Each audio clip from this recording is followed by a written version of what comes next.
Oop, accept. Aywa. Then, ayan.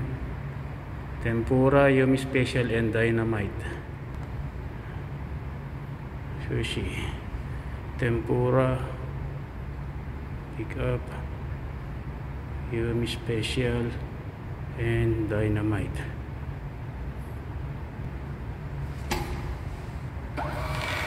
Aywa. After ko nga ipans ang mga order ay diretso na ako dyan sa kitchen. Ito na nga, nag-prepare na ako ng aming veggie salad dahil without crab ang aming order. Ito na nga, minix-mix ko na nga ang aming sushi rice sa may nori wrapper, and then nilagyan ko lang sesame seed, and then nilagay na natin ang ating veggie salad, and nilagyan ko na rin ng tempura shrimp, and then niroll ko na yan mga pre. And then hinigpitan lang natin yan. Pagkaroon natin ng mahigpit ay nilagyan ko na rin pre ng steam shrimp sa ibabaw, and then i-press ko po ulit ng konti, and then pinalot ko na sa may clean wrap para maganda ikapit ng steam shrimp sa ibabaw. And then next naman na aking niroll ay ang tempura shrimp. Ang ingredients lang niya ay slice avocado and then ng tempura shrimp.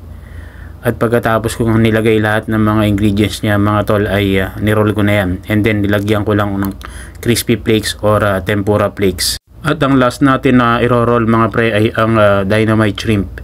Ang nilagay ko lang ay slice avocado and then ang ating tempura shrimp and slice cucumber dahil ito ay without crab ang ating mga maki.